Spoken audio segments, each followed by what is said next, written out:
Shalom Bapak Ibu. Puji Tuhan.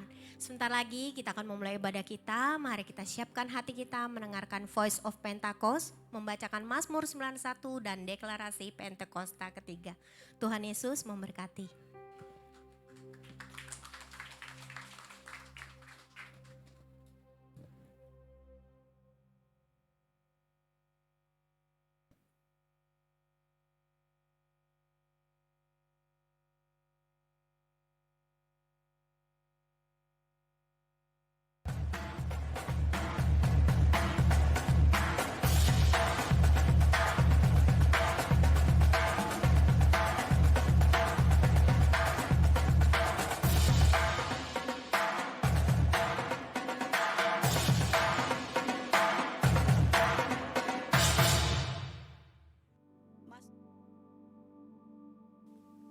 Shalom, tahukah saudara bahwa kita tengah hidup di era yang para ahli sebut sebagai era postmodern, di mana era ini sangat dipengaruhi oleh pandangan postmodernisme yang mempengaruhi cara pandang khususnya generasi muda saat ini, bahkan mempengaruhi cara mereka memandang kehidupan spiritual. Dari berbagai sumber yang menjelaskan tentang postmodernisme, dapat disimpulkan bahwa postmodernisme adalah cara pandang dan juga gaya hidup yang menentang atau selalu mempertanyakan segala sesuatu yang dulu tidak pernah dipertanyakan, yaitu dari hal ilmu pengetahuan, suatu kebenaran, dan bahkan penentuan otoritas. Pandangan ini umumnya bersifat skeptis dan lebih memprioritaskan pengalaman dan perasaan pribadi. Contohnya, mereka berpendapat bahwa kebenaran itu ada tapi tidak bersifat absolut, melainkan tergantung pengalaman dan perasaan tiap orang. Hal ini sangat berpengaruh terhadap pandangan mereka dalam berbagai hal. Dalam kekristenan sendiri, pandangan postmodernisme biasanya juga mempertanyakan hal-hal seperti bukti Tuhan ada atau tidak, apakah Alkitab adalah sumber yang valid atau tidak, pertanyaan mengenai kalau Tuhan itu baik, kenapa ada kejahatan, atau apakah suatu dosa masih relevan ketika banyak orang melakukannya dan akhirnya dianggap normal. Sebetulnya, dalam Kisah Para Rasul 17 ayat 16-34, Rasul Paulus juga pernah menghadapi situasi serupa saat berada di Athena, Yunani, di mana ada banyak sekali patung-patung berhala yang menandakan adanya banyak cara pandang, filosofi, budaya, dan ilah-ilah. Tidak heran jika Paulus dan rekan-rekannya ditertawakan dan dianggap membual saat membagikan Injil dan berita tentang Kristus. Namun, di balik itu ada rasa penasaran dan kehausan untuk tahu lebih lanjut dari apa yang diajarkan Paulus, sehingga Paulus mendapatkan kesempatan emas, yaitu diundang untuk berbicara di sidang Areopagus, tempat di mana siapapun bebas untuk berbicara dan berpendapat. Paulus menggunakan kesempatan tersebut untuk memberitakan kebenaran yang akhirnya membuat beberapa orang Athena menjadi percaya kepada Tuhan, bahkan bergabung dalam persekutuan orang percaya. Sebagai orang percaya, apa saja yang dapat kita pelajari dan lakukan dari pengalaman Paulus di era postmodern ini? Yang pertama, pentingnya memiliki kepekaan akan kondisi kerohanian yang terjadi di era ini. Dipenuhi Roh Kudus membuat Paulus menjadi selalu peka dan tidak tinggal diam saat melihat jiwa-jiwa disesatkan oleh ilah-ilah dan pandangan yang tidak benar. Kita pun perlu dipenuhi Roh Kudus untuk bisa cermat dan peka akan kondisi kerohanian di era postmodern ini, di mana banyak orang tidak percaya akan Tuhan dan kebenarannya, atau sekedar percaya adanya kekuatan ilahi yang lebih besar dari manusia, tapi sosok tersebut bukanlah Tuhan yang benar. Dari situlah kita bisa memakai peluang yang ada untuk membicarakan tentang Tuhan, kebenaran, dan firman-Nya. Yang kedua, siap dan terbuka untuk berdiskusi mengenai Kristus dan Injil keselamatan. Keterbukaan untuk berargumentasi dan berpendapat bisa menjadi cara untuk memulai diskusi di era postmodern ini. Generasi di era ini sangat terbuka dan kritis akan segala hal, serta tidak mudah menerima sesuatu begitu saja. Namun, hal ini dapat kita gunakan untuk berdiskusi, menjelaskan tentang Kristus dan kebenarannya. Sama seperti Paulus yang memakai kesempatan yang ada untuk membuka ruang guna bertukar pikiran, mulai dari orang Yahudi, non-Yahudi, bahkan dengan para filsuf. Ia memberikan alasan dan argumentasi yang tepat dalam menyampaikan kebenaran dan Injil keselamatan serta menyerukan pertobatan. Yang ketiga, memanfaatkan narasi dan argumentasi postmodernisme sebagai pintu masuk untuk menjawab kebutuhan dari pandangan tersebut. Perlu disadari bahwa di balik argumentasi dan narasi postmodernisme terdapat suatu kebutuhan dan kehausan untuk mendapatkan jawaban yang kuat dan benar. Disitulah kebenaran firman menjadi jawaban. Paulus mengerti akan hal ini, sehingga ia menggunakan situasi yang ada untuk menjawab kehausan warga Athena. Begitupun di era postmodern, saat anggapan akan berbagai pandangan dan ilah-ilah adalah sama, justru hal itu membuka peluang untuk kita untuk menjelaskan mengapa Yesus Kristus yang kita sembah berbeda dari ilah manapun. Tantangan akan pandangan-pandangan postmodernisme ini janganlah dipandang sebagai sesuatu yang harus dihindari, tapi justru sebagai pintu untuk bisa berdiskusi terbuka, berbicara mengenai kebenaran dan keselamatan dengan tetap saling menghormati satu sama lain. 1 Petrus 3 ayat 14 berkata, "Jangan takut dan gentar untuk membagikan kebenaran, sebab dipenuhi Roh Kudus memberikan kita keberanian dan hikmat untuk berkata-kata dengan tepat, sehingga siap menjelaskan iman kita dengan lemah lembut, hormat, dan penuh kasih Allah." Saudara, untuk penjelasan lebih lengkap dari tim teologi kami, silakan scan QR Code atau buka link yang ada di atas. Tuhan Yesus memberkati. Mazmur 91, dalam lindungan Allah. Orang yang duduk dalam lindungan yang maha tinggi dan bermalam dalam naungan yang maha kuasa akan berkata kepada Tuhan, tempat perlindunganku dan kubu pertahananku, Allahku yang kupercayai. Sungguh dialah yang akan melepaskan engkau dari jerat penangkap burung, dari penyakit sampar yang busuk. Dengan kepaknya ia akan menundungi engkau, di bawah sayapnya engkau akan berlindung. Kesetiaannya ialah perisai dan pagar tembok. Engkau tidak usah takut terhadap kedahsyatan malam, terhadap panah yang terbang di waktu siang, terhadap penyakit sampar yang berjalan di dalam gelap, terhadap penyakit menular yang mengamuk di waktu petang. Walau 1000 orang rebah di sisimu dan 10.000 di sebelah kananmu, tetapi itu tidak akan menimpamu. Engkau hanya menontonnya dengan matamu sendiri dan melihat pembalasan terhadap orang-orang fasik. Sebab Tuhan ialah tempat perlindunganmu.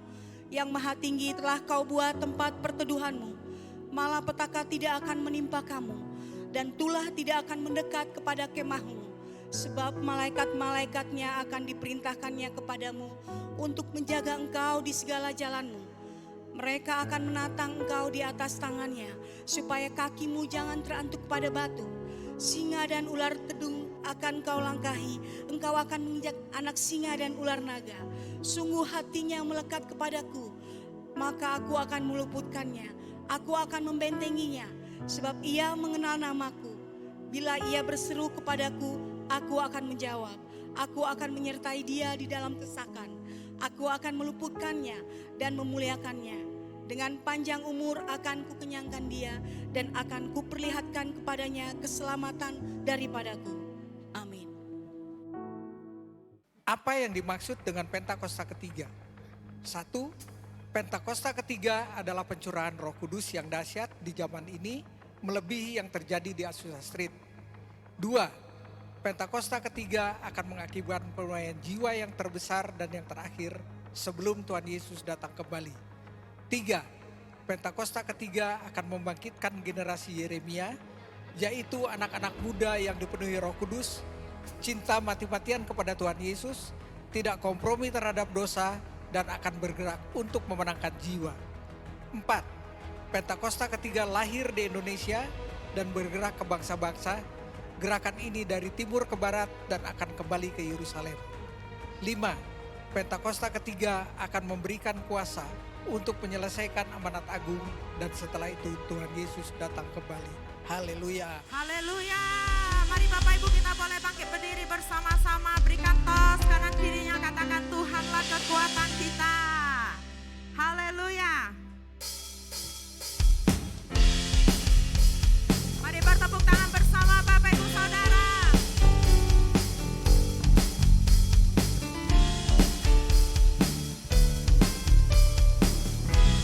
Mari bersama-sama kita nyanyikan.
berikan salam kanan kiri, katakan kamu lebih dari pemenang. Haleluya. Mari umat yang lebih dari pemenang, mari silakan duduk kembali. Haleluya. Kita lebih dari pemenang karena kita punya Allah yang membela setiap umat yang benar di hadapannya. Amin. Haleluya. Mari siapkan hati kita Bapak Ibu Saudara. Terima kasih Tuhan. Allah yang bela. Siapa lawan Dia? Lebih dari pemenang dalam segala hal.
firman Tuhan, saya mau Bapak Ibu Saudara perhatikan sebentar.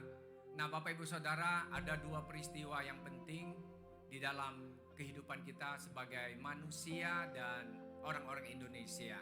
Saya mau katakan bahwa 79 tahun yang lalu di bulan Agustus, masih ingat tanggal 7, tanggal 9 Agustus dan 17 Agustus itulah hari yang bersejarah. Kita sudah tahu semua dan kita pernah belajar kalau kita SMP atau SMA ya. Jadi tanggal 6 ya, tanggal 6 Agustus, 9 Agustus bagaimana ketika kita bangsa Indonesia itu pada waktu itu sebelumnya kita dijajah oleh orang Jepang. Benar ya, bangsa Jepang. Dan 6 Agustus dan 9 Agustus adalah hari bersejarah bagi Indonesia. Kenapa? Karena pada waktu itu sekutu melepaskan bom. Ya, Hiroshima, Nagasaki yang ada di Jepang itu hancur. Dan pada waktu itu menjadi momen yang paling penting bagi para tokoh dan rakyat Indonesia. Kenapa? Setelah Jepang dibom, para tokoh pemimpin negara kita pada waktu itu mereka rapat. Mereka berkata kita harus mendeklarasikan kemenangan. Karena Jepang sudah dilemahkan, dia tidak bisa berkuasa lagi atas Indonesia. Sehingga pada waktu itu dibuatlah pernyataan. Kita tahu 17 Agustus hari kemerdekaan Indonesia, benar ya? Waktu mereka mendeklarasikan kemerdekaan. Apakah waktu mereka mendeklarasikan kemerdekaan berkata kami bangsa Indonesia menyatakan, benar ya? Setelah mereka menyatakan, apakah Indonesia sudah merdeka? Belum. Tapi ingat, mendeklarasikan itu penting supaya didengar oleh musuh, supaya didengar oleh rakyat Indonesia. Mereka jadi semangat. Benar tak? Semangat. Akhirnya mereka berjuang semua. Ketika musuh itu lemah, orang Jepang itu lemah, maka rakyat Indonesia menjadi berani. Sehingga musuh-musuh akhirnya menyerah. Mereka kalah semua. Pergi dari negara kita. Dan ada satu peristiwa penting lagi. Itu bagi kita orang Indonesia. 2000 tahun yang lalu. Bagaimana Yesus mati disalib di Golgota. Pada waktu itu musuh berkata, iblis berkata, Yesus tidak akan bisa memenangkan manusia. Tetapi Allah membiarkan Yesus disiksa, disalib. Seolah-olah iblis menang. Tapi kenyataannya waktu Yesus disalib dan dia berkata sudah selesai. Dia mati dan pada hari ketiga dia bangkit. Itulah momen kemenangan kita bagi orang-orang yang percaya. Jadi Bapak Ibu Saudara, waktu kita nyanyi tadi lagu tentang kemenangan, mungkin kita berpikir, saya juga berpikir gini, agak miris ya. Miris kenapa? Ya saya masih bisa belum menang, saya masih kalah, saya masih harus, saya orang miskin, saya tertindas, saya tidak bisa apa-apa, saya sakit. Memang benar keadaan kita seperti itu. Tetapi ingat, penting bagi kita untuk mendeklarasikan, untuk menyatakan bahwa kita itu lebih daripada pemenang. Amin. Waktu kita sakit, kita bilang, Tuhan aku percaya aku sembuh. Tuhan aku percaya aku bisa menjadi kepala bukan ekor. Meskipun kita belum, tapi ingat, waktu para tokoh mendeklarasikan kemerdekaan, mereka belum merdeka loh. Tetapi itu membuat kita semangat. Ya kita ingat kemenangan sudah Tuhan jamin 2000 tahun lalu. Sebab itu harusnya kita disalib. Tetapi Yesus yang disalib. Itu yang namanya lebih daripada pemenang.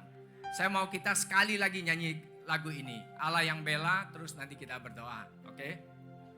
Allah yang bela.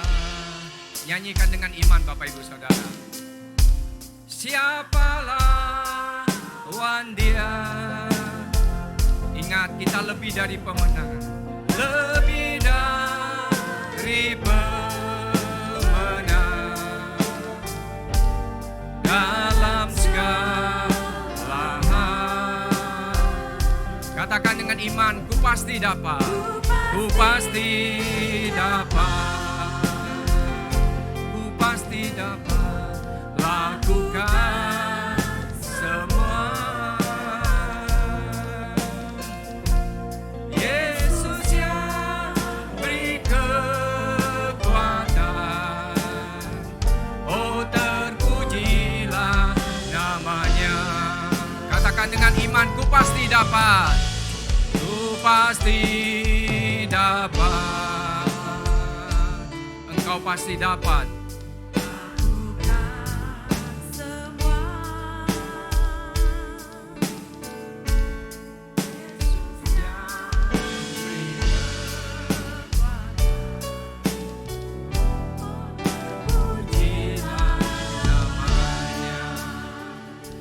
Terima kasih Tuhan, karena kami tahu kami lebih daripada pemenang, bukan karena kami kuat, bukan karena kami hebat, tapi Yesus yang telah melakukannya bagi kami.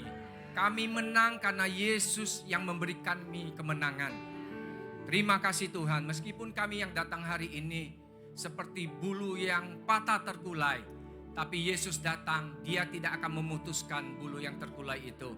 Meskipun kami datang dengan sumbu yang hampir pudar, tidak ada harapan, tidak ada tempat untuk kami bersandar. Tetapi Yesus tidak pernah memadamkan sumbu yang hampir padam itu. Tetapi Yesus memberikan kami kekuatan, terang, dan kemenangan. Terima kasih Tuhan. Buat janji-janji Tuhan yang menghidupkan setiap kami. Kami sudah memuji menyembah Tuhan. Saatnya Engkau berfirman. Engkau urapi hamba-Mu, urapi kami semua. Biarlah apa yang kami dengar itu menjadi rema, kekuatan, kebenaran untuk kami tetap kuat dan menjadi seorang yang lebih daripada pemenang. Terpujilah nama-Mu, Roh Kudus mengurapi kami semua. Dalam nama Yesus, kami semua siap mendengarkan firman Tuhan. Sama-sama katakan, amin. Tepuk tangan bagi Tuhan. Silakan duduk Bapak Ibu Saudara.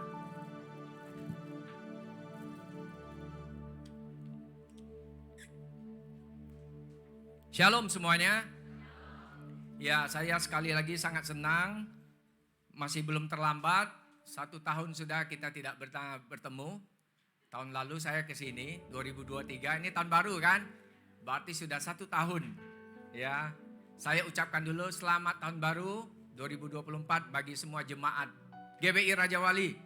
Engkau lebih daripada pemenang. Amin. Nah, kita janjian dulu ya, kalau saya bilang pemenang, Bapak Ibu bilang yes, yesnya sekali, amin. Tapi kalau saya bilang lebih daripada pemenang, yesnya 3 kali. Oke, saya coba dulu nih, supaya tidak ada yang ngantuk. Ya, pemenang, lebih dari pemenang. Mantap, sekali lagi ya, lebih dari pemenang. Amin, puji Tuhan. Haleluya. Semuanya semangat ya. Harus semangat Bapak Ibu Saudara. Meskipun tidak semangat harus dibuat semangat. Karena firman Tuhan bilang semangat yang patah mengeringkan tulang. Jadi waktu kita tidak semangat, itu sel-sel tubuh kita di tulang itu menggerogotin. Ya, sehingga orang jadi lemah akhirnya sakit. Kita harus semangat. Ya, hanya orang yang semangat bisa menanggung semua kelemahan dan penderitaannya. Nah, tahun 2023 sudah kita tinggalkan. Saya percaya 2023 itu tidak pernah kita lupa karena kita sudah melewati banyak masalah, tantangan, tekanan. Kadang kita senang, kadang kita susah, kadang kita berselisih satu dengan yang lain. Tapi puji Tuhan, di tahun 2024 kita bisa melewati 2023. Semua karena Tuhan. Dan beritanya ternyata 2024 masih sama saja. Pasti kita menghadapi masalah, tantangan, tekanan, cobaan, ujian. Dan ini awal tahun yang baru. Saya mau kita semuanya, saya akan kasih ada tips supaya 2024 ini kita semua lebih daripada pemenang. Ya, saya kasih kuncinya dari Tuhan melalui firman Tuhan. Bagaimana Pak? Dulu saya sering kalah nih. Mungkin kalau skornya 10-2. 2023, saya mau nanti 2024 meskipun kadang kebobolan tapi paling tidak menang 5-3 gitu. Jadi masih menang. Amin. Ya, nah Bapak Ibu Saudara, semua kita mau jadi pemenang. Semua kita mau jadi orang yang sukses. Semua kita mau jadi orang yang berhasil. Semua kita mau jadi pemimpin yang hebat. Ya, jadi pemimpin di perusahaan, apapun lah, usaha mau berhasil. Itu adalah keinginan kita semua. Ya, tidak ada manusia yang mau gagal.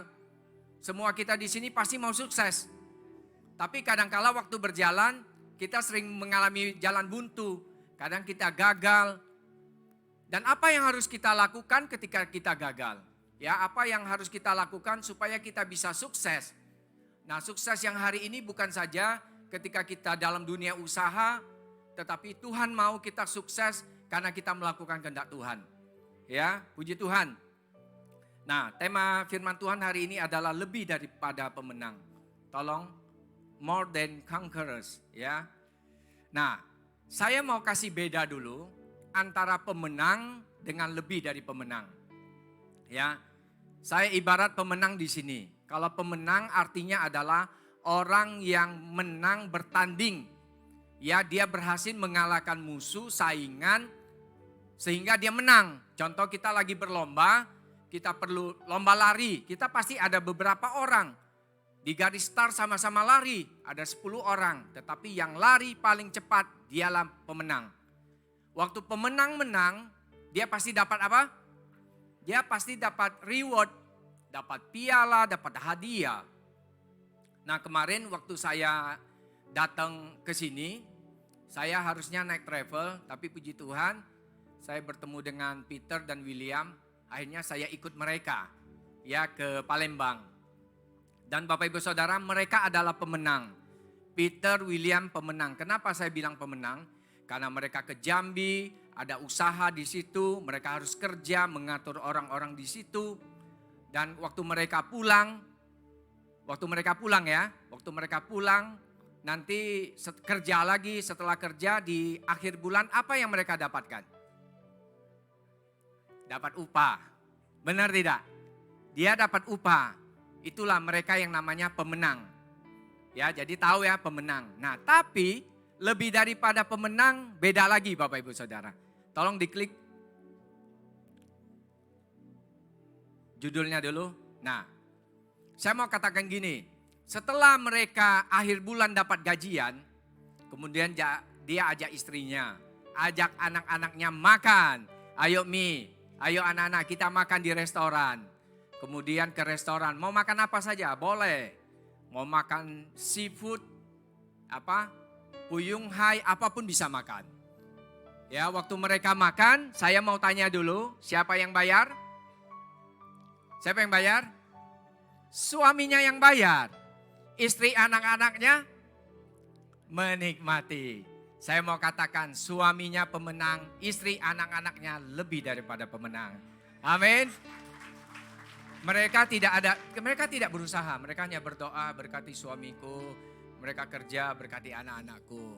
Dan waktu mereka tidak ada kerja, cuma kerja di rumah, ini gajian kasih kau. Padahal mereka tidak ada kerja, itu lebih daripada pemenang. Tolong slide-nya.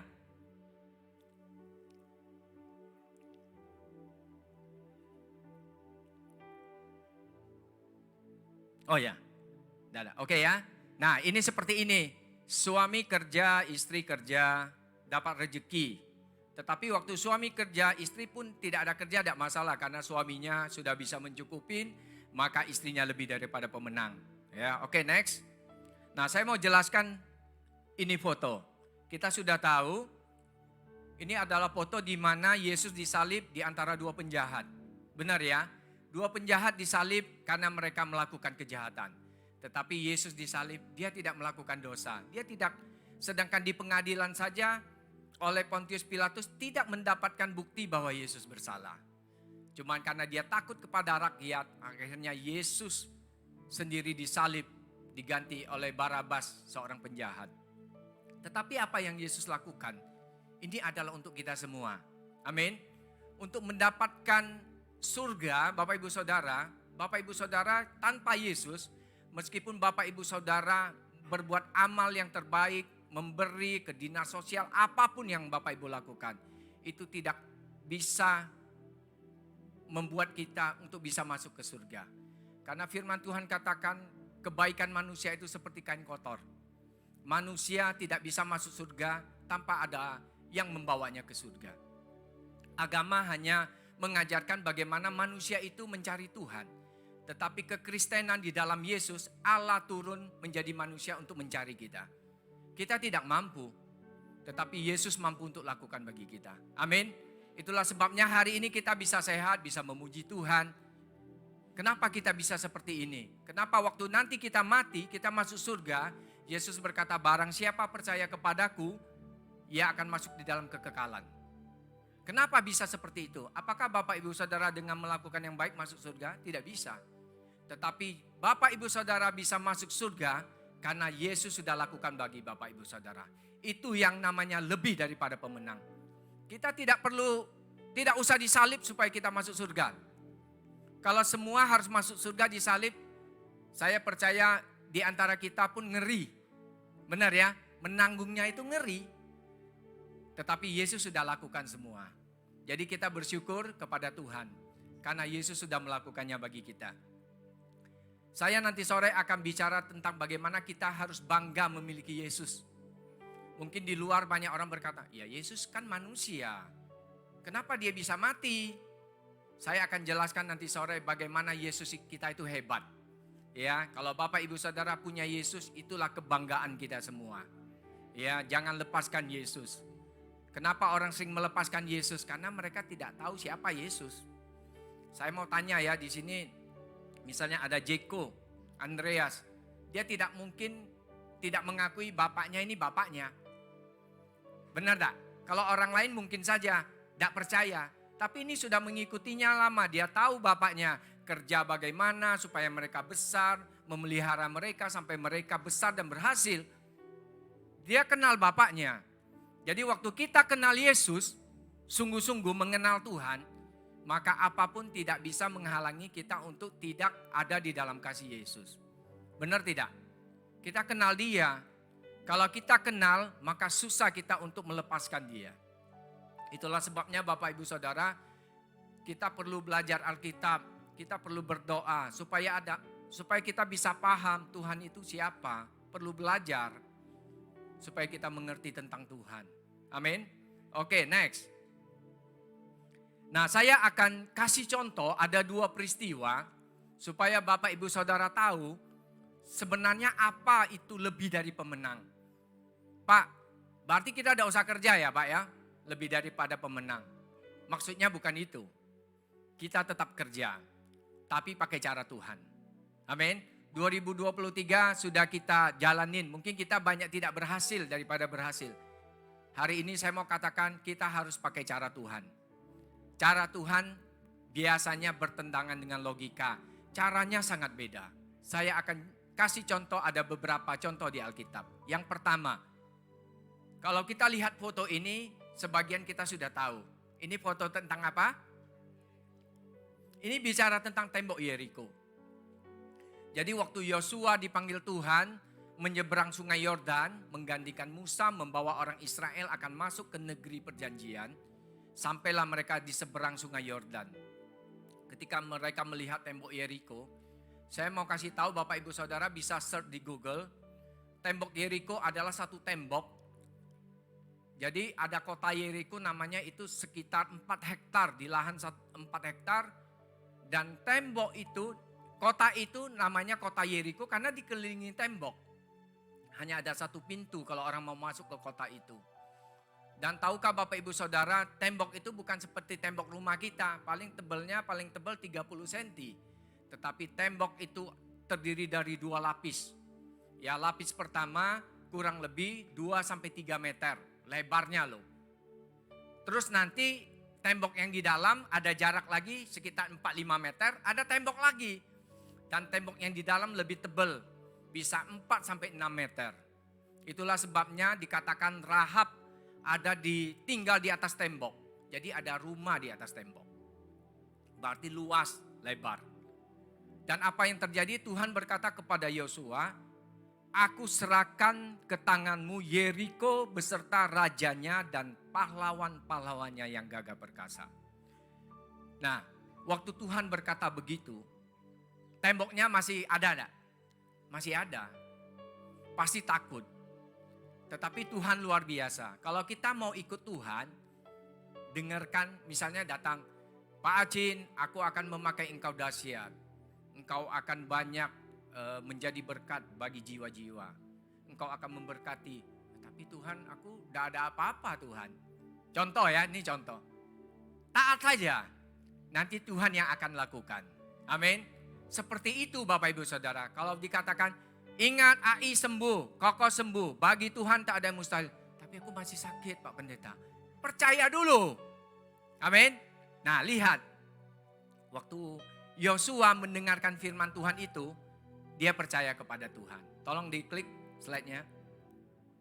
Nah, apa yang terjadi? Mereka harus ikut arahan Tuhan. Jadi penting kita harus ngikutin cara Tuhan. Kalau zaman ini, kalau saya bilang zaman ini, untuk menghancurkan tembok Yeriko gampang. Seperti Israel sedang membom Hamas terowongan, gampang dari atas, kasih rudal, dar, habis semua. Tapi zaman itu tidak ada, cuman pakai senjata manual. Kalau dia lihat, oh ya satu lagi, tembok Yeriko itu tingginya 9 sampai 14 meter. Tingginya, lihat temboknya aja kita capek leher kita. Tapi Tuhan ngomong kepada Yosua, begini caranya. Engkau kelilingi kota tembok itu 1 kali selama 6 hari. Pada hari ke-7 engkau kelilingi berapa kali? 7 kali. Berarti berapa jumlahnya berapa kali mereka keliling? Berapa? 13 kali. 6 tambah 7. Nah, pada setelah keliling yang ke-13, Tuhan bilang tiup sangkakala dan sorak-sorai. Kalau secara manusia, mana bisa? Kok caranya aneh? Kalau Tuhan bilang buat senjata yang besar, nanti kau rudal, kasih bolong-bolong di pondasinya, terus nanti baru didorong senjatanya. Itu masuk akal. Saya percaya ya, semua yang keliling tembok itu pasti ada beberapa orang lah ya. Ini gawe gilo nih. Katik gawe nih. Contohlah kita doa keliling. Apa gawe lah doa keliling tuh. Kayak biasa-biasa saja. Tapi ingat di alam roh terjadi sesuatu. Kok kamu sering doa ya? Di sini kan ada doa, menara doa kan? Selasa sampai Jumat ya? Apalah sampai Sabtu ya? Apa gawe lah Pak Indra. Doa terus kamu nih. Gereja lain biasa-biasa, beda kayak kamu doa terus. Ada bedanya Bapak Ibu Saudara. Waktu mereka taat kepada Tuhan, apa yang terjadi? Saya mau tanya, waktu mereka sorak-sorai, tiba-tiba tembok itu roboh. Nah menurut ilmuwan, banyak orang memprediksi gini, tembok itu roboh, ini prediksi ya, karena ada bunyi resonansi yang tinggi. Jadi waktu mereka teriak, tiup sangkakala, rame, roboh. Dan ada yang beranggapan seperti ini, waktu mereka teriak gitu, gempa bumi. Jadi roboh. Saya tanya dulu, kalau memang itu gempa bumi, orang yang teriak-teriak sangkakala itu mati tidak? Mati. Nah itulah Tuhan. Cara Tuhan kita tidak tahu. Ya, bagaimana dia roboh pun tidak tahu. Jadi kita tetap lakukan bagian kita, Tuhan lakukan bagian dia. Lebih dari pemenang bukan berarti aku tidur-tidur bela gitu Pak Alay, tidak usah kerja lah. Kerja tetap kerja, tapi andalkan Tuhan. Amin. Waktu mereka keliling itu pakai cara Tuhan. Pokoknya kau ikut gawe aku lah, cara aku. Akhirnya tembok itu roboh. Itulah namanya lebih daripada pemenang. Itu contoh yang pertama ya. Dan ada satu lagi di Alkitab. Tolong next. Nah, ini saya mau cerita satu. Jadi Bapak Ibu Saudara nanti di rumah baca 2 Tawari 20 begini. Ada yang namanya Yosafat. Jadi Yosafat itu adalah Raja Yehuda.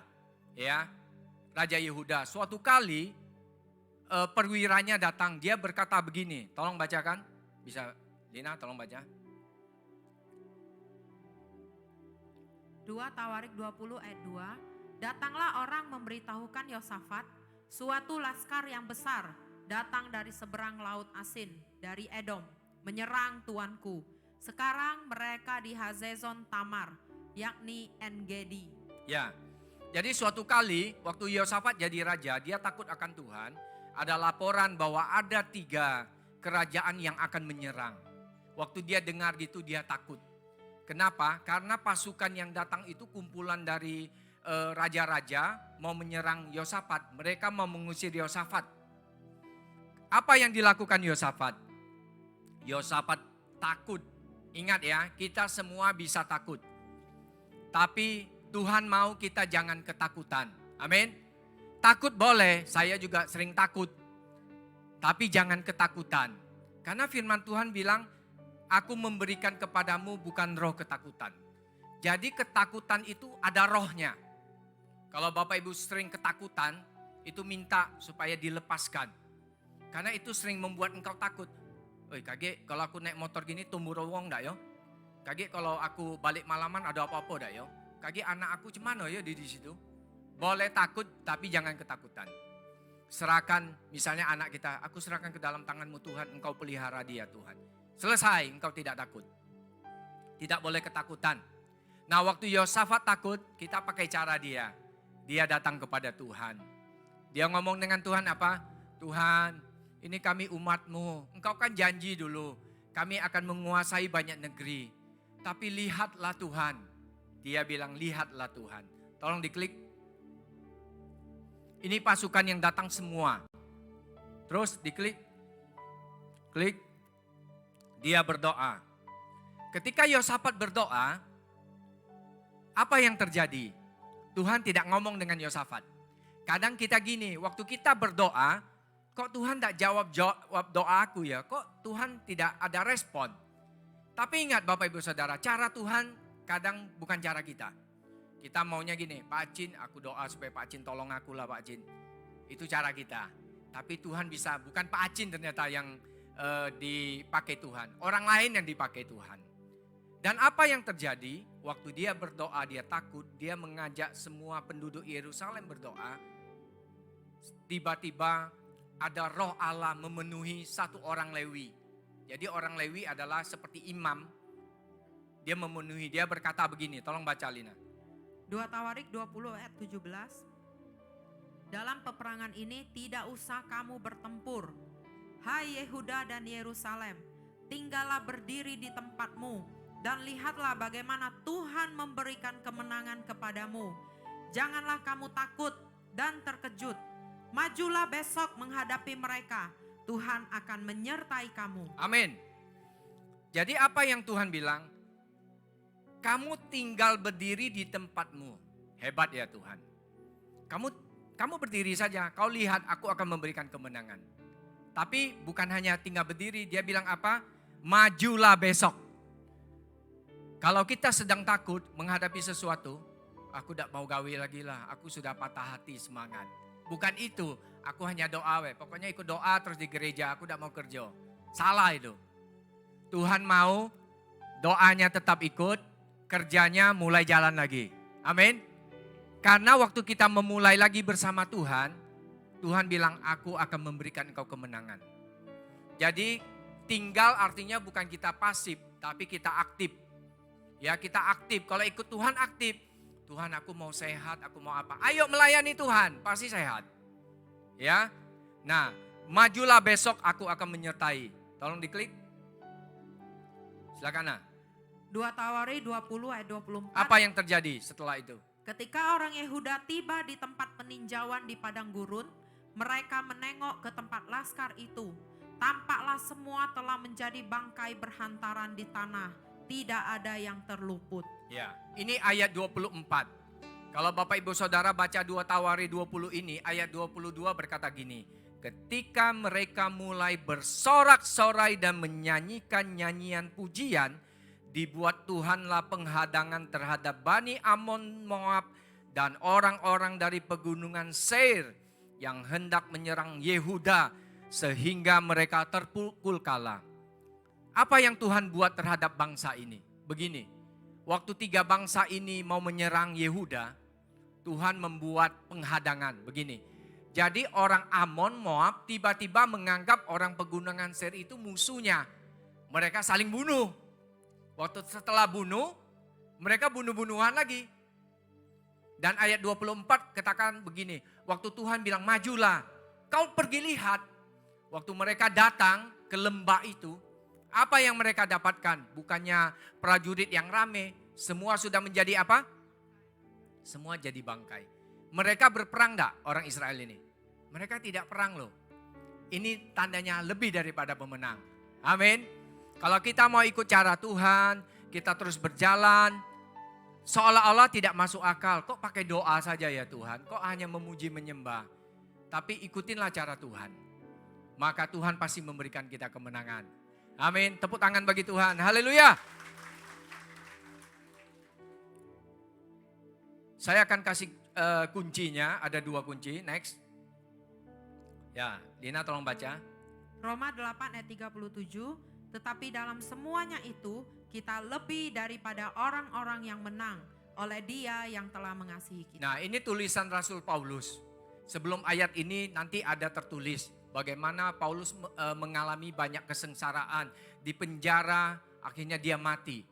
Tetapi luar biasa, waktu dia menulis ayat-ayat ini, dia mengalami banyak hal yang tidak baik.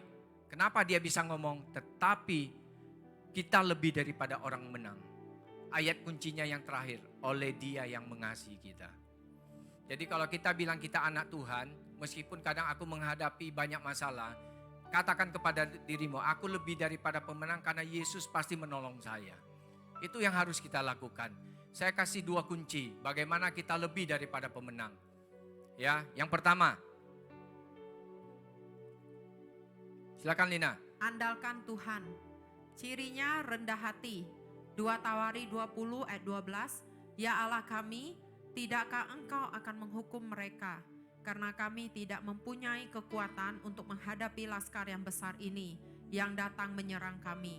Kami tidak tahu apa yang harus kami lakukan, tetapi mata kami tertuju kepadamu. Ya, ingat Bapak Ibu Saudara, waktu musuh datang, waktu di depan kita ada tembok Yeriko, seolah-olah tidak bisa kita robohkan, kita menjadi takut, ikutin arahan ini. Yang pertama, andalkan Tuhan. Bagaimana ciri orang mengandalkan Tuhan? Mereka kalau ada masalah, ajak istri anak-anaknya, yuk kita doa kepada Tuhan biar Tuhan campur tangan. Saya ingat kesaksian CC waktu mereka ada masalah dengan Koko, mereka datang kepada Tuhan. Mereka ikut penyembahan fajar hanya berharap kepada Tuhan. Akhirnya hari ini Tuhan bisa kasih yang lebih hebat lagi. Itu namanya lebih daripada pemenang. Amin. Jadi orang rendah hati itu dia mau cari Tuhan. Bapak Ibu Saudara sering-seringlah kalau tidak sanggup doa sendiri, minta hamba-hamba Tuhan. Doakan saya ya Pak, minta tumpang tangan. Waktu kita menerima doa itu kita memperoleh kekuatan yang baru. Ya, andalkan Tuhan. Jangan ikutin arahan dunia, ingat, jangan pakai cara dunia. Jadi kalau kita kalau dapat masalah, nanti orang dunia, "Woi kau kayak cak ini be." Boleh, dengar boleh, tapi untuk melakukannya dengar dulu. Apakah itu cara Tuhan atau bukan? Kalau bukan cara Tuhan jangan lakukan. Amin. Ya, seperti Yosafat, dia berkata begini, "Tuhan, aku tak punya kekuatan." Nah, saya bersaksi Bapak Ibu Saudara, saya ketemu ada seseorang, dia mengalami masalah dengan anaknya. Jadi dia berkata kepada saya bahwa ya saya tidak bisa. Saya sudah melakukan bagian saya. Saya sudah mengasihi mereka, tapi anak-anak saya itu sering lawan saya. Mereka tidak memperhatikan saya. Mereka sering kalau bicara itu nyakitin hati. Ya, saya berdoa di sini tidak ada anak-anak ya. Amin. Tidak ada kata-kata kita yang menyakiti orang tua kita. Ya, kalau mau ngomong pikir dulu. Amin. Nah, waktu dia berkata begitu, saya bilang, "Oke, kita berdoa dulu kepada Tuhan." Saya ngomong begini, mungkin kita tidak bisa mengampuni. Kalau lihat, dengar saja namanya kita sakit. Tapi saya berkata begini, saya kasih contoh. Saya contoh ya. Saya anggap ini istri saya. Saya anggap ini anaknya. Ya, ini musuhnya lah. Dia tidak bisa mengampuni dia karena sudah dibaikin pun masih seperti itu. Tapi saya ngomong gini, istri saya, "Kau lakukanlah untuk aku. Ya, kau sayang dengan aku dah?" Misalnya, "Ya aku sayang dengan kau lakukanlah." Jadi saya ngomong, "Oke, hanya dia lakukan." Yang senang siapa? Saya senang enggak? Saya senang. Saya ngomong begini, Mungkin engkau tidak bisa mengampuni dia. Engkau sudah lakukan yang terbaik. Tapi demi Yesus engkau lakukan. Jadi doamu begini, Tuhan sebenarnya aku tidak sanggup. Aku kecewa dengan dia Tuhan. Tapi karena Tuhan yang suruh aku lakukan demi Tuhan. Amin. Itulah bagaimana kita menyenangkan hati Tuhan. Jadi waktu kita melakukan semua untuk Tuhan, maka Tuhan pasti senang. Otomatis setelah istri kita melakukan gitu, bapak-bapak senang enggak? Pasti besok-besok keluar kota dibeliin apa, diajak makan. Benar tidak? Karena dia menyenangkan hati suaminya. Waktu kita menyenangkan hati Tuhan, Tuhan senang kan? Tuhan itu tidak tahan. Kalau dengan orang yang dia sayangi, kasih dia, kasih dia, kasih dia. Demikianlah kalau kita menyenangkan hati Tuhan. Semua kita mau menyenangkan hati Tuhan. Amin. Puji Tuhan. Yang kedua Bapak Ibu Saudara, ingat andalkan Tuhan, engkau lebih daripada pemenang. Yang kedua, Terkoneksi dengan sorga. Cirinya ada kasih Allah. Roma 8 ayat 35. Siapakah yang akan memisahkan kita dari kasih Kristus? Penindasan atau kesesakan atau penganiayaan atau kelaparan atau ketelanjangan atau bahaya atau pedang. ya. Jadi begini Bapak Ibu Saudara, waktu Rasul Paulus menulis ini, dia berkata begini, setelah ayat ini dia berkata aku lebih daripada pemenang. Dia berkata kesengsaraan, ya, kesesakan, penganiayaan, kelaparan, ketelanjangan, bahaya, pedang. Nah, banyak dunia hari-hari menarik kita supaya kita dijauhkan dari kasih Yesus. Waktu seseorang jauh dari kasih Yesus, maka kesengsaraan, kesulitan ekonomi hidupnya bisa membuat dia jauh dari Tuhan. Tapi waktu Bapak Ibu Saudara mengalami hal ini, jangan lupa kasih Yesus. Ya, jangan tinggalkan Tuhan. Jadi waktu kita mengalami hal yang tidak baik, tetap ikut Yesus. Tetap terkoneksi dengan surga. Percayalah Bapak Ibu Saudara, ada lagu mengatakan Tuhan tidak pernah menjamin langit selalu cerah. Selalu mendung ya. Selalu biru. Tetapi ada waktunya ketika kabut lebat, itu pastinya setelah itu ada apa? Ada hujan, ada pelangi. Nah, waktu orang-orang Israel, waktu orang Yosafat menghadapi tantangan, mereka belum menang loh. Tetapi apa yang mereka lakukan? Mereka nyanyi dulu, tiup-tiup sangkakala. Setelah itu baru tembok Yeriko rubuh. Jadi apa yang menjadi bagian kita? Waktu kita menghadapi masalah, jangan lupa doa, pujian, penyembahan. Kalau Bapak Ibu Saudara sukses, makmur di sini, diajak ke gereja nyanyi-nyanyi, woi senang aku gereja. Ya karena kita dalam keadaan baik. Ada orang bersyukur karena keadaannya baik. Tapi luar biasa, waktu kita masih belum dapat yang kita doakan, kita tetap bersyukur. Terima kasih Tuhan, berkat-Mu melimpah, Engkau pasti menolong saya. Itulah ucapan syukur yang Tuhan senangin. Orang-orang Israel, tembok Yeriko belum rubuh, tapi mereka nyanyi dulu. Mungkin mereka nyanyi, ku menang bersama Yesus Tuhan. Akhirnya temboknya roboh. Jadi waktu kita nyanyi sungguh-sungguh, percayalah semua tembok di depan kita, Goliat yang besar pun, itu Tuhan akan atasi semuanya bagi kita. Amin. Jangan lupakan Tuhan, jangan sampai koneksi kita fail. Ya, jangan sampai kehilangan password wifi kita, yaitu kasih Yesus. Oh ya, saya pernah ngomong gini, lambang kasih itu kalau bagi kita orang Kristen bukan ini. Lambang kasih kita orang Kristen adalah ini. Amin. Salib. Kalau Bapak Ibu Saudara mengalami hal yang tidak baik, lihat salib. Yesus berkata gini, Alkitab berkata Yesus itu manusia, tapi dia tidak pernah berbuat dosa. Yesus berkata kepada kita semua, kuatkan dan teguhkan hatimu, karena aku telah mengalahkan dunia. Artinya apa? Yesus tahu trik-triknya supaya kita menang. Jadi ikutin caranya, pasti kita semuanya menang. Amin. Oke, yang terakhir saya mau katakan begini. Sebenarnya lawan kita apa? Menurut Paulus di sini, secara jasmani, lawan kita adalah penindasan, kesesakan. Mungkin Bapak Ibu Saudara, kita mengalami banyak tekanan. Saya tidak tahu keluarga, ekonomi, pekerjaan, saya tidak tahu. Tetapi ingatlah, ingat firman Tuhan katakan apa? Engkau lebih daripada pemenang. Jangan lupa kasih Yesus. Ingat ya, jangan lupa kasih Yesus. Terus kuasa-kuasa jahat itu menjadi musuh kita. Tapi ketika kita ada di dalam kasih Yesus, adik-adik semua mau keluar kota, mungkin anak-anak kita, anak-anak gadis kita mau kuliah, jangan takut. Karena ada perlindungan Tuhan. Hidup di dalam kasih Yesus maka ada perlindungan. Maka tidak ada musuh yang sanggup menahan kuasa Tuhan. Sebab itu kita andalkan Tuhan, jangan lepaskan dari kasih Tuhan. Meskipun hari ini keadaan kita tidak baik, jangan lupakan kasih Yesus.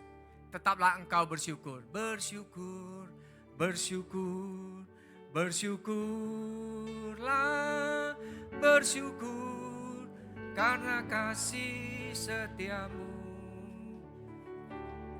Ku sembah, ku sembah, ku sembah. Dan ku sembah selama hidupku, ku sembah Kau Tuhan. Nah Bapak Ibu Saudara, kemenangan kita karena Yesus sudah menang bagi kita. Amin. Jadi kemenangan kita itu anugerah.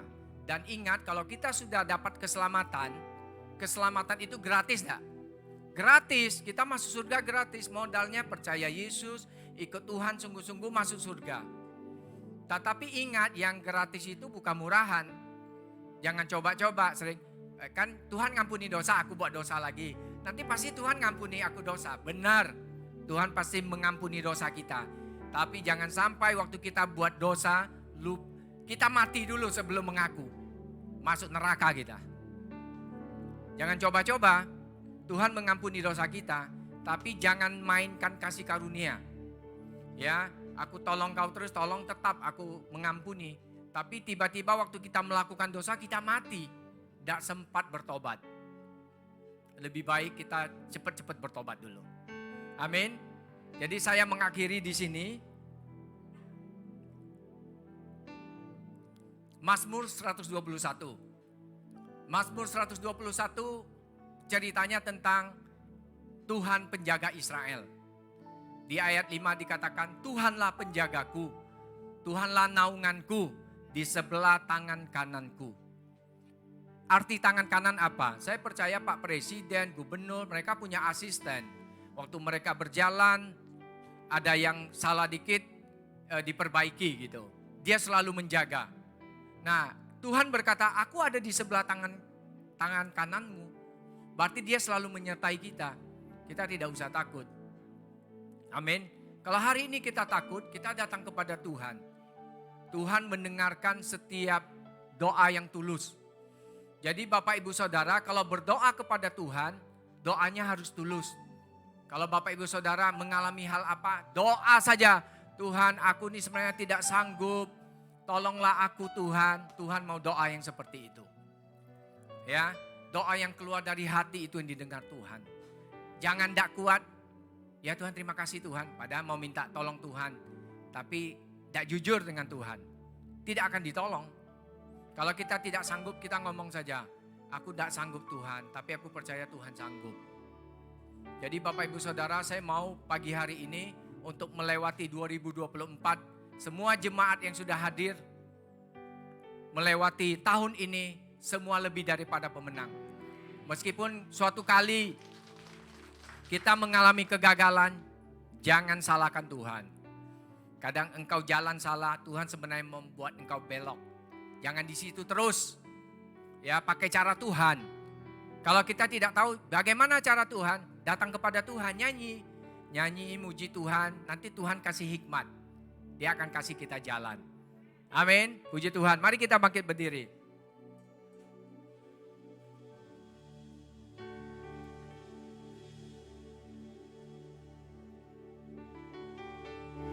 Mari kita respon kepada firman Tuhan.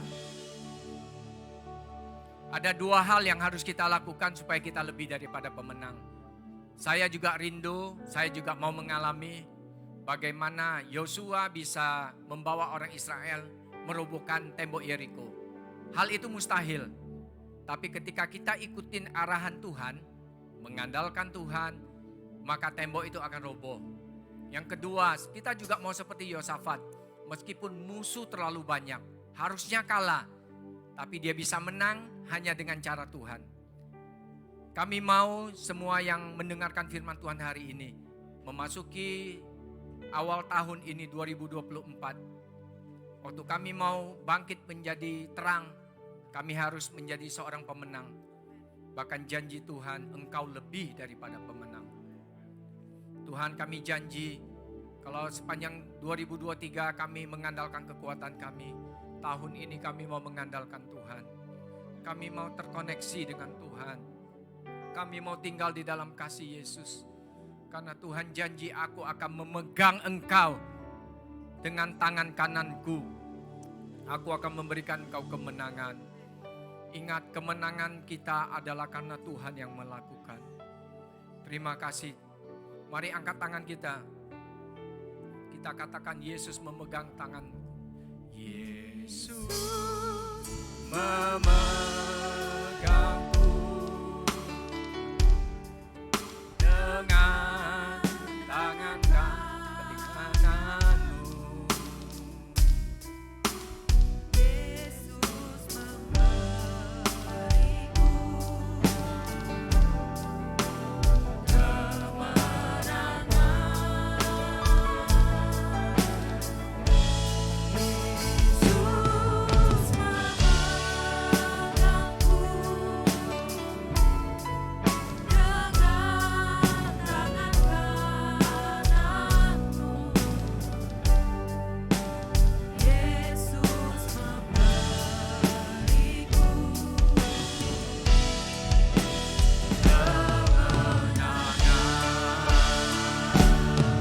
Sekali lagi. Yesus memegangku dengan tangan kananmu. Yesus memberiku kemenangan. Yesus memberi kemenangan.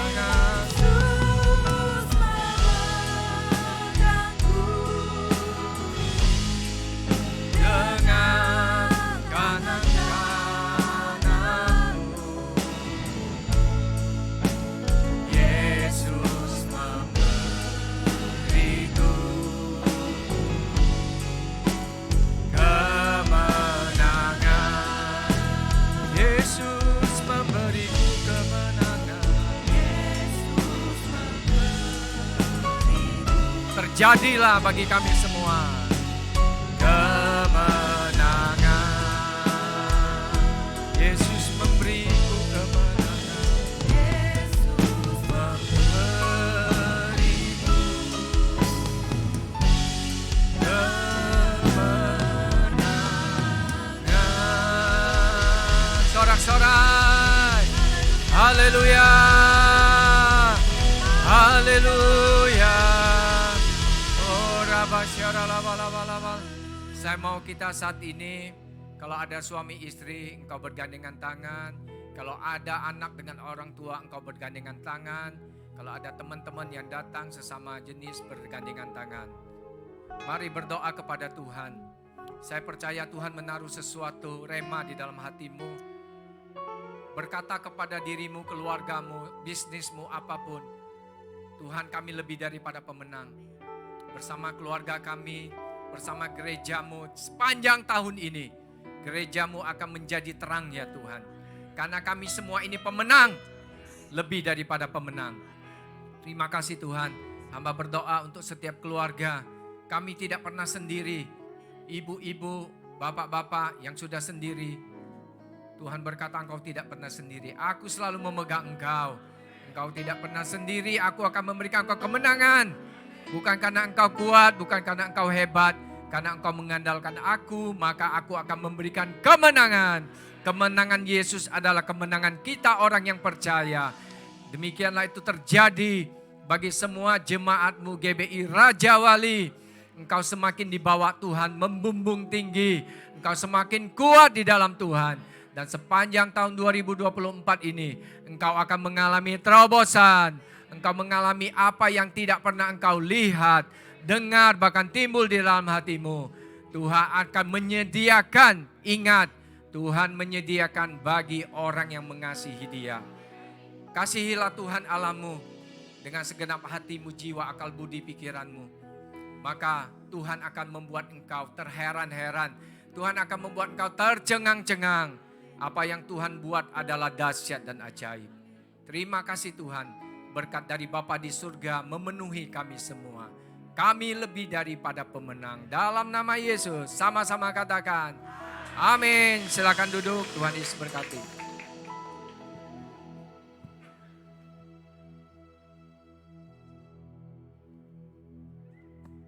Baik Bapak Ibu, sekarang saatnya kita memberi yang terbaik bagi pekerjaan Tuhan. Dipersilakan.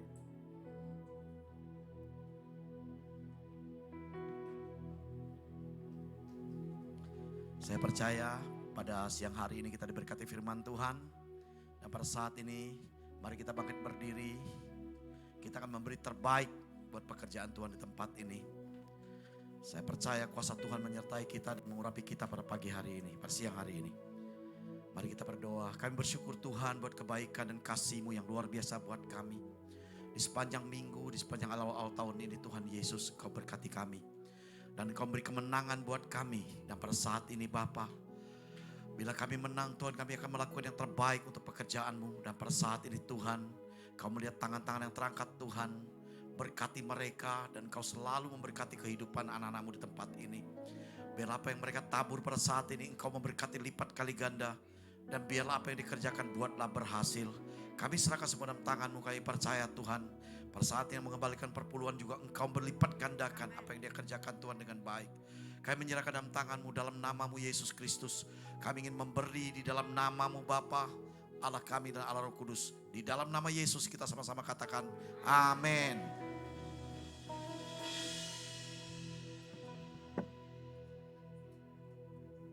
Baik, selamat memberi Bapak Ibu. Sebentar lagi kita akan menyaksikan pengumuman gereja kita sepanjang minggu ini. Mari kita saksikan.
Ada pengumuman tambahan ibu-ibu ya.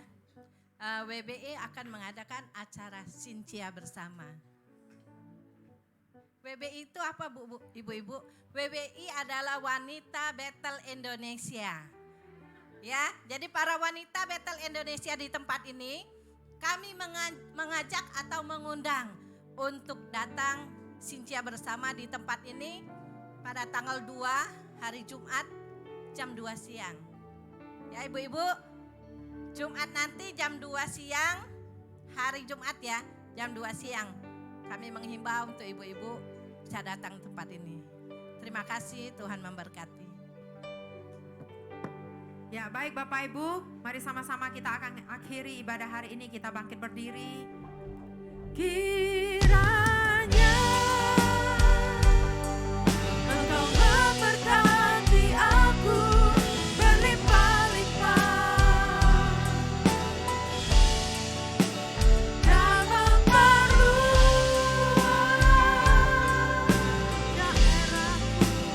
daerahku. Oh ini doa kami ya Tuhan. Dan kiranya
syukur, terima kasih Tuhan.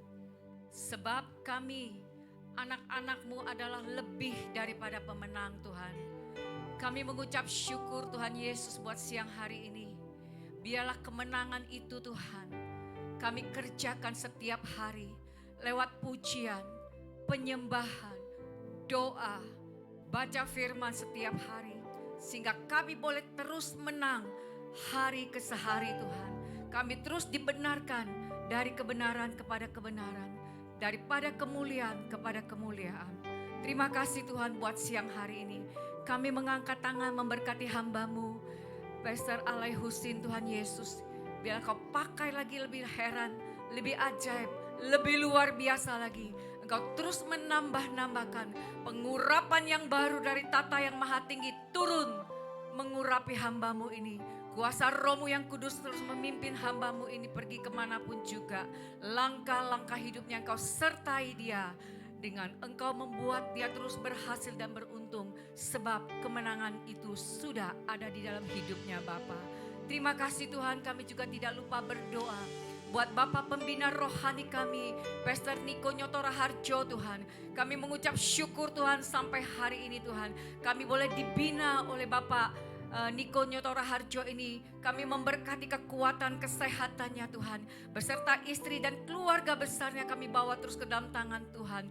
Biarlah lewat api Pentakosta ketiga yang Kau berikan percayakan kepadanya. Ada satu penuntasan yang luar biasa. Sampai semua amanat agung terselesaikan sempurna Tuhan. Terima kasih juga Tuhan. Kami berdoa buat semua pengembalaan tim yang ada Tuhan. Semua tim pengembalaan Pastor Timotius beserta Ibu Indri. Dan juga semua pengembalaan di tempat ini semuanya kami bawa ke dalam tangan Tuhan Yesus. Biar Tuhan memakai, membawa mereka semua terus masuk ke dalam rencana-rencana rancangan Tuhan Yesus. Terus Engkau pakai dengan pengurapan yang baru setiap hari Bapa. Terima kasih Tuhan buat umat Tuhan yang sudah lebih daripada pemenang hari ini. Ingat, kita terus mengerjakan lewat doa, pujian, penyembahan. Dan juga kita harus membaca kebenaran firman Tuhan itu setiap hari. Sehingga kita tetap menang di jalurnya Tuhan Yesus. Terima kasih Bapa, terpujilah Engkau dan kiranya sebentar kami akan pulang. Kami akan membawa berkat dari hamba-Mu Pastor Husin Alay. Mari kita angkat kedua tangan kita, umat pemenang. Terimalah berkat daripada Allah Bapa di surga yang sangat mengasihi kita semua di dalam kasih Yesus Kristus. Tinggallah di dalam kasih-Nya, maka engkau terus akan berbuah-buah.